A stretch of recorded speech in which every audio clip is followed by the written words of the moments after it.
See, there is this aspect of bad actors taking advantage of some of the innovations in open source. And So clearly, there is a long-term strategic advantage for Meta, and that's why they're clearly motivated at this point of time. so those are aspects that definitely will foster more and more of innovation and collaboration in the space.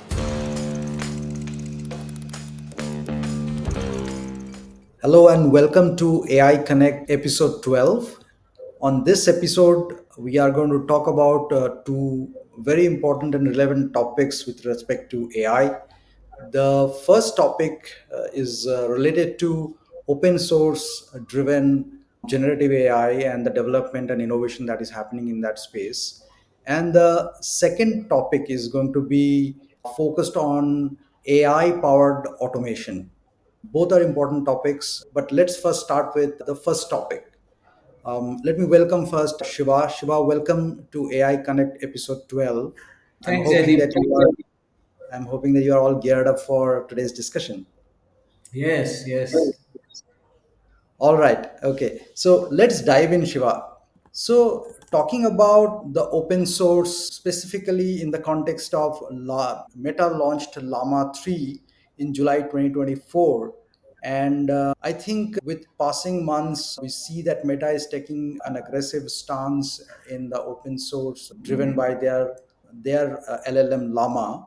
I want to touch upon today about the impact of open source in AI, basically AI driven innovation, right? How do you see open source AI, for example, Meta's Llama, influencing the pace of innovation across different industries? So, if you look at traditionally, the open source movement has really democratized the use and access of software across right from the days of Unix, Linux, and other open source technologies. And my feeling is we can expect the same with LLM and generative AI technologies as well.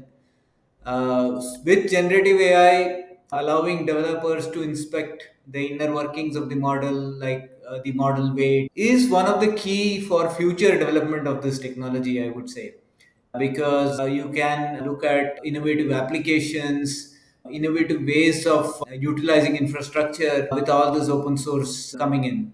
And by lowering entry barriers to coders around the world, open source LLMs can foster innovation and improve the models by reducing biases, increasing accuracy, and the overall performance as well. Okay, so one of the inherent, I think, proposition or promise that open source brings is collaboration, right? Do you think because collaboration is an important factor in to drive innovation that's going to foster or faster innovation with the adoption of more open source based LLMs? Correct, correct, absolutely. Like organizations which are very keen on sort of using some of the smaller language models, and then open source foundation models like Llama can be downsized through various techniques. So, those are aspects that definitely will foster more and more of innovation and collaboration in the space. One of the first thing that comes in mind that how do you balance the transparency and the security concerns when it comes to open source? And some of it could be our bias or some old experiences, but I wanted to highlight that Meta, in this case, particularly argues that open source AI is much safer due to this transparency and wider scrutiny because they're more exposed to public. So what are your thoughts on the balance between transparency and the potential risk of misuse of an open source AI environment? Look, that is still early days, I would say, to really comment on that, because there is a lot of innovation, a lot of things happening on the ground.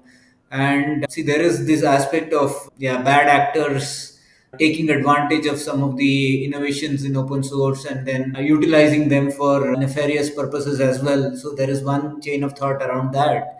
But Mhm. in general, yes, what Meta is saying has been true for all the software. Transparent open source has fostered transparency and more security. But then there are also examples of more closed ecosystems, like the one touted by Apple, right? Which again places a lot of emphasis on security as well. I would say still early days, but what I'm also seeing is organizations which are keen on protecting data within their firewalls or within the enterprise are reluctant to adopt some of the closed source technologies like GPT or Claude, and more gravitating towards deploying a model like Llama in their private cloud or on prem systems to utilize the power of LLMs as well. In general, I would say it is still early days to pass a verdict on this, but there are pros and cons of each of these approaches with respect to security. I think one valid point that you brought up here is obviously, I think we'll have to look at the enterprise segment a little more.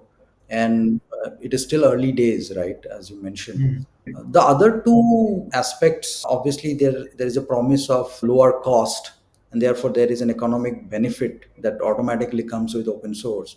Right. And then there is an ethical implications as well. So, how do you foresee this affecting the economic landscape in general with open source, and even some of the other ethical considerations, especially in developing countries or smaller enterprises? From an economic point of view, obviously, since the open source software is free, the upfront cost for, let's say, a model is not there. But at the same time, there is a cost which is going to be incurred from an infrastructure standpoint.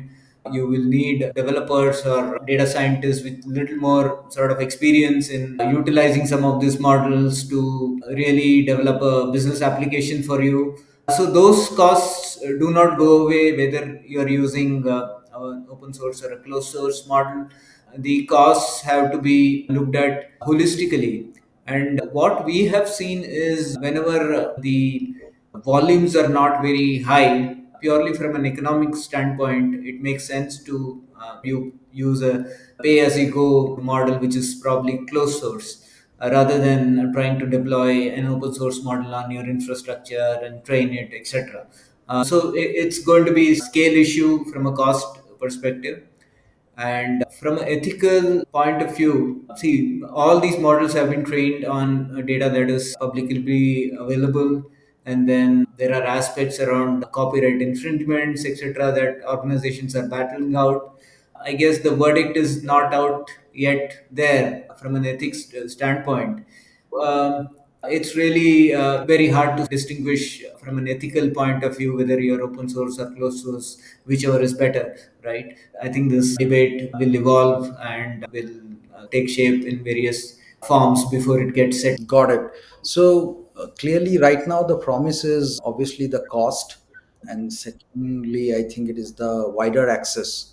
Um, Right, Basically, will probably drive or foster innovation, bringing in on board a lot more diverse sort of talent to work on this space, right? Okay. correct, Now, switching gear from a strategic advantages perspective for open source, especially for enterprises, right? correct. Meta particularly emphasizes that the advantage of open source for avoiding dependency on closed ecosystems.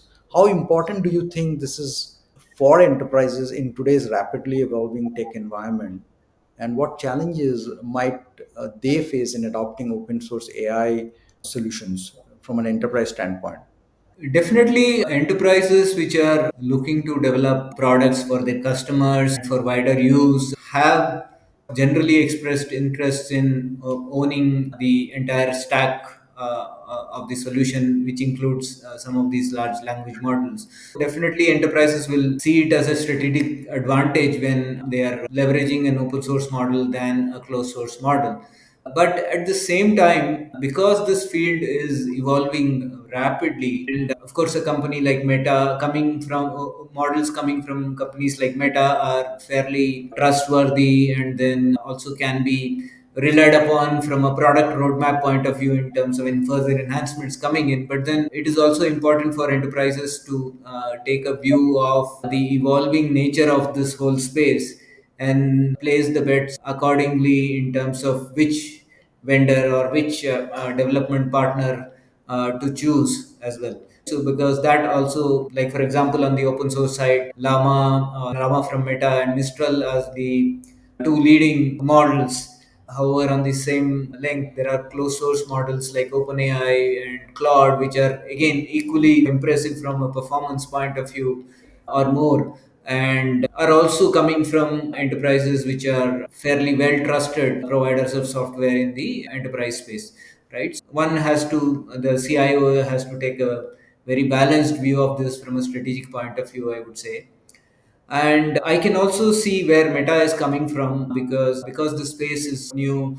They want to open source and then have skilled teams find different uses of the model, and there will be optimizations to the way the models are fine tuned, which will feed back into the Meta's ecosystem, right? These are aspects which are, again, Meta, I believe, is considering while they are trying to open source a lot of the stuff. Yeah, so clearly there is a long term strategic advantage for Meta, and that's why they're clearly motivated at this point of time, while they are ignoring any immediate short term return from this, right?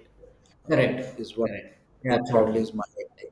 Now, one question I was dabbling in my mind is that Llama 3, I think, is based on some 70 billion parameters, right? And I know that ChatGPT 4 O version, they haven't disclosed really what is their parameters in terms of numbers. I think they all started highlighting the number of parameters that are important aspect of a particular version, but slowly and gradually I'm seeing that all these LLMs are actually going in different direction. For example, Gemini is focusing more on efficiency and speed. I think ChatGPT is focusing more on the accuracy and so on, right? While Llama is actually focusing on bringing the cost down, making it more accessible, and so on. So I Correct. think this is space is clearly heating up. Still early days, and we will hopefully continue to see what is bringing in the future in the coming days. So at this point of time, Shiva, maybe we'll switch gear and move to the other interesting area that we are going to discuss today, and which is about AI powered automation. I wanted to quickly jump onto that side. Let's start with the fundamental of automation, right? We have seen that traditionally, at least till few years ago, automation was predominantly driven by RPA. As we see and talk about AI powered automation, there's a shift that is happening obviously towards AI. How do you see this transition from traditional RPA to AI powered automation impacting industries that have heavily relied on the rule based automation in the past? And what challenges or opportunities do you think would arise when moving from automating simple tasks to handling complex decision based processes as we see the case today? When we looked at traditional IT systems, automating a business process, RPA, we were really looking at automation of simple tasks. Especially with RPA, it would be like filling up a form, reading specific data elements from an email, etc., and then really leaving it up to the traditional IT systems to perform the rest of the automation, or a human who's basically reviewing all the work and then completing the workflow. With AI powered automation, we are more and more looking at more complex tasks. For example, APA could read email subjects, date, sender, etc., and then dump into a database. But then now an AI agent can read an email, analyze the sentiment, and then even auto generate a response, which is very much in line with what the human response would be, right? So we are looking at a little more sort of complexity getting introduced, especially with generative AI coming in as well. One is the aspect of making it more end to end, and then the second aspect is also the complexity of the task that can be handled. These are advantages. However, at the same time, we need to guard against inaccurate responses, inaccurate sort of process Right. flows, which is where I think we are more and more relying on very special purpose agents, right? Which can do a complex task, which are broken down into a series of activities and then are connected through the chain. So that's the way AI powered automation or agentic automation is evolving right now. Okay, yeah. Talking about evolution, I think AI agents are the driving force today behind complex automation tasks, right?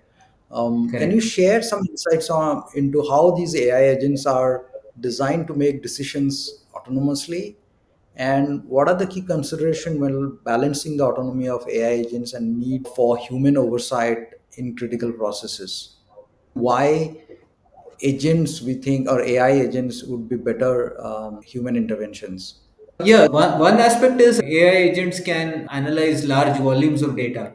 For example, like fraud detection agent for, let's say, banking or credit card transactions, right? Definitely, there has been much improvement with AI and machine learning coming into this space, and large volumes of data can be analyzed and then flagged.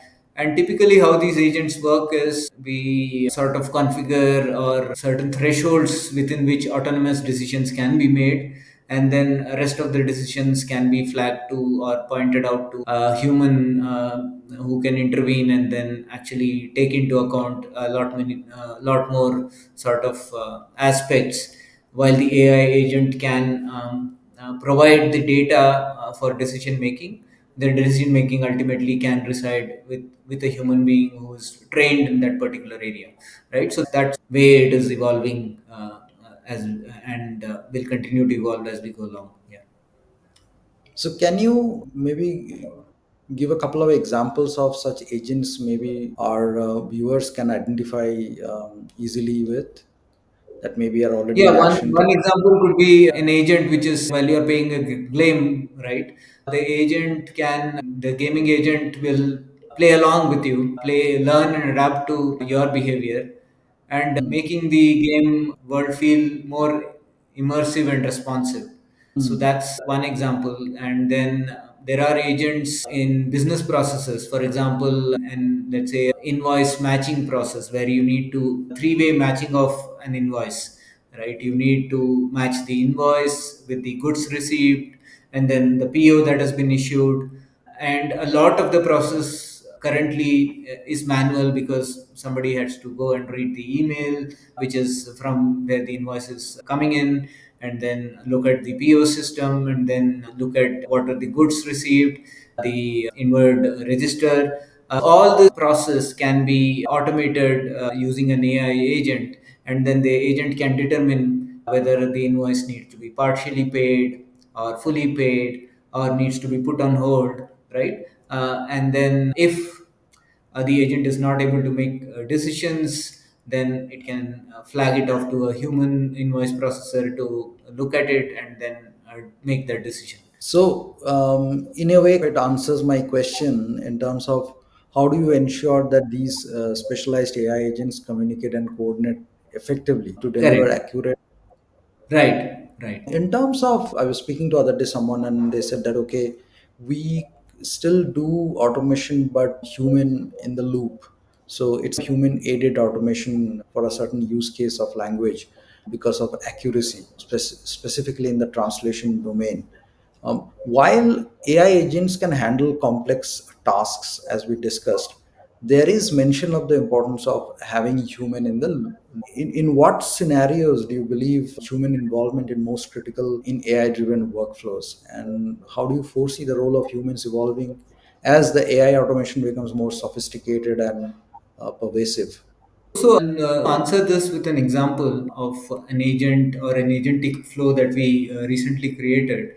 This is to help key account managers manage their who are managing about hundreds of vendors for their company, and the key account managers have to answer questions around, okay, where is my payment stay, where is my payment stuck, or has the I have sent the material or goods a couple of days back, have you received it, is there anything else that is pending, what is the sort of pipeline looking for you, so that the vendors can plan for the material shipment or manufacturing, right? So these are common questions that the key account managers receive on a day-to-day basis.